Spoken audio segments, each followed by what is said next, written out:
Hi everyone, Cathy Haug, let's hoop it together with my Mighty Hoops. And today I want to do a video for you on doing the names along the neckline of your shirt. So let's get down here and I'll show you what I'm going to be using.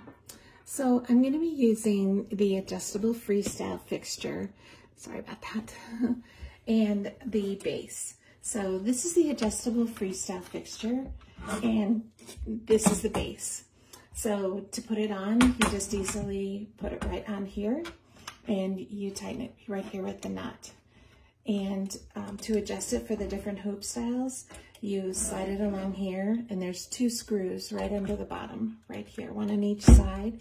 And that is how you tighten it up to fit different hoops. So I'm going to be using the 5.5 hoop today. So I'm just going to slide it in and then tighten it up. So the fixture has little clips right here for your stabilizer. And the shirt I'm using is, it's kind of an athletic, so it's super stretchy. And so I'm going to use the Performance Cutaway. And I happen to have pre-cut. So I'm going to be using, you want to do it in two directions because it has, I'm not sure if you can see it in the video, but it has a grain to it. So you do it one piece in one direction and then another piece in another direction. And that's how it'll control the stretch on my shirt. So I'm gonna slip it on there. And I should back up just a little bit. I went to my software and I brought it into my software, just into the alphabet portion. And let me just pull it right up here for you so you can see it. And I put Grammy on my shirt and I'm going to put my grandchildren's names on the sleeves also.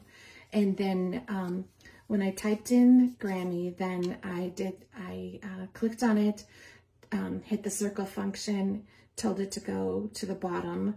And then you have a couple of choices here that you can snap a picture of the top of your shirt so that you can line up the radius, or I was a little bit lazy and I just did it just took me 2 times where I printed this out. The first time I think I did a 4% radius and it was just a little bit too tight on the neckline, and then I just backed it down a little bit and did a 6% by printing it out. I could just see it. And I also like to print it out because the first time my font was just a little bit too big.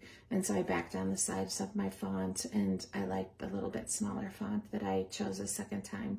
So anyways, you can do it either way you want to, but everybody's software is different. So demonstrating software is, it's a little confusing. I have Floriani, you can do Embrilliance, you know, there's so many on the market, I could keep listing them, but you know, they all operate pretty much the same. So, you know, click on your text, go into the circle font, get the radius correct, and you pretty much are there. It's a pretty simple function for you to do.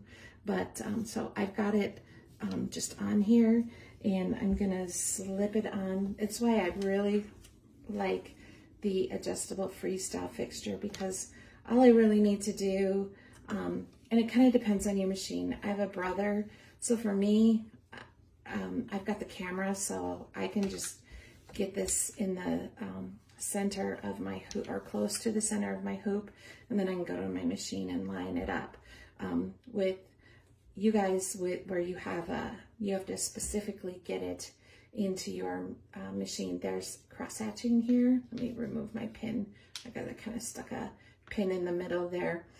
With the cross-hatching, you will need to actually get it with this cross-hatching. You can actually line it up right here with the center of this, and then the center of the hoop here. So you get kind of good when you've used the hoops here, because there's not really the center. There is a center under here, but you can't see it. So you get kind of good when you've used these for a little while You can definitely get this level. It's pretty easy to get it level. And after you've used them for a little while, you can get really good about doing that. I always like the warning on this side, so it'll go to the back of my machine. It's only imperative for the bigger hoops, but I just like to get in the habit of it. And then you literally just drop it. And then how you tell if you actually got in the center is these two dots are the center right here. And I'm a teensy bit low, but like I had just said, that it won't really matter for me because I'm going to be lining it up on my machine. But for the professional machines and all that where you need to do it, you can just undo this. This is a lock right here, so I need to pull it up. You need to just, I guess I'm gonna have to pull it up because I am not strong enough. So let's just rehoop it. So to rehoop, this is where the tab is. Press your thumb here, your finger's there, and you open it up. And I can just put this right back on. This is the really nice thing about Mighty Hoops, is it's so easy to rehoop that I never really mind doing it. So I can just put it right back in. It's just a little bit more tedious with two pieces of stabilizer. And then I can, this fabric is stretchy, so I'm trying to be careful not to stretch my fabric. I'm gonna line that right up the center, and I'm gonna pull this down just a little bit. It was like 1/8 of an inch off is all that it was. And then I'm gonna hoop. So now I'm ready to go to my embroidery machine. So I'm gonna go over to my machine and put that on and get back to you guys. Okay, I'm at my machine. I've put my hoop on. Just my brackets have gone on the arm of my machine just like you regularly would. I have for brother and baby lock users. I have my tubular hoop support. I did put some topping on, and I'm gonna go ahead and get started. So I'm not gonna make you watch it stitch out, but we'll get back to you on this. Okay, so I'm done embroidering, and to take it off, like I like to show this because I get this question all the time. Thumb on the tab, fingers behind the little knobs here, push and pull, and I twist with my other hand on the bracket, and it comes off the hoop really easily. And then to store, I flip this over so the lettering is up, and you just lay it across here, and then this hoop is ready to store. So, came out really cute. I do need to take care of all my stabilizers, and I'll do that in just a few minutes, and I've got to trim this one. So now the next step is I want to put names on the sleeves. So I've got the sleeves all ready to go here. I'm going to set this aside because I want to use a backing holder for the sleeves. So I'm going to lay the sleeves out, and I've got the middle, and I did press it, but this is that really stretchy fabric. So let's see if this press mark that I did even begins to show up. And yeah, it does. I've got a little press line here. I think it's going to be hard to see, but anyways. So backing holders.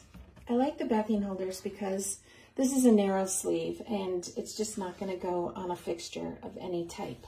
So let me show you a backing holder. So this is a backing holder, and what it does is it sandwiches the bottom hoop. This is a sleeve hoop. So it sandwiches the bottom hoop, the backing holder, and the stabilizer. And why I like that is if I just slide in my bottom hoop and my stabilizer and try to move things out, so many times when I get done, my stabilizer isn't under my bottom hoop. So if I have a backing holder, what I can do is I start with my bottom hoop, and my stabilizer is going to go down, and then I press my backing holder down. So, and this is a medium weight cutaway. I wish that I had a roll of the performance cutaway, but I don't. So we're just going to have to go with this and kind of hope for the best.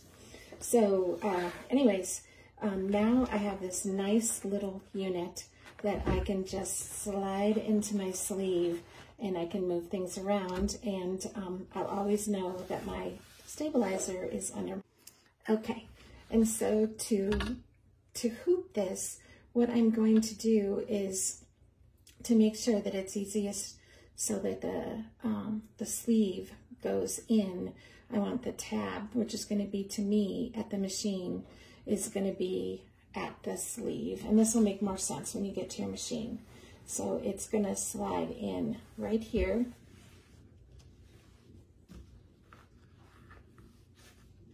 And then the hoop is going to go like this. So when I go into the machine, it is going to slide in this way. So everything is going to drape down this way instead of everything going to be at the back of the machine. And I just noticed that I did this part backwards. So let me just redo that. Let me just take that off really quickly. And this will go this way. And the reason that I caught that really quickly is I know that the brackets for brother and baby lock have to be going at an angle this way to go into the machine. So that's how I knew it was backwards. So now this will be really easy to go into the machine. I don't have all this bulk at the back of my machine. So let me go do this really quickly and I'll be right back to you. And one last bit of instruction that I didn't mention was the backing holder. You do need to remove this before you go to the embroidery machine. And it's pretty easy. You just push down and slip it out. So you do have to get it all the way to the back here. And just give it a little wiggle and it should come out. My sleeve is just really tight, so it's just caught in the sleeve there. But just pull it out and now I'm ready to go to the machine. Sorry, I forgot that. Okay, so it is all finished stitching. So I've got the collar done and I have the sleeve all done. Came out really nice. And I wanted to show you all the products that I used one more time. So I used the adjustable freestyle fixture in the base, and you can use all the different size hoops up to 13 inches deep on this. To do the collar, I used the 5.5, and you can use any different size hoop. I just happen to use this one, but you can use different hoops. And sorry, I should have grabbed. Hold on just a quick second. I left this over by my machine, sorry about that. And I used the 9x3, I have a brother, so I used the 9x3 for the brother. For the professional machines, you can use the 4.25 by 13 and the backing holder to go with that. And you guys can message me if you're interested in getting any of these, and I can help you out with what you need for your machine. So any questions, let me know. I'd be happy to help you. So let's hoop it together with Mighty Hoops, and you can contact me right under the banner. On the left-hand side, there is a contact button. I think it says Cathy Haug, something like that. You just press it and it goes to my personal contact, and that's where you message me on Facebook. So that's how you get a hold of me. So it's nice getting to have this video with you today, and we'll be having some more. So thanks everybody. Bye now.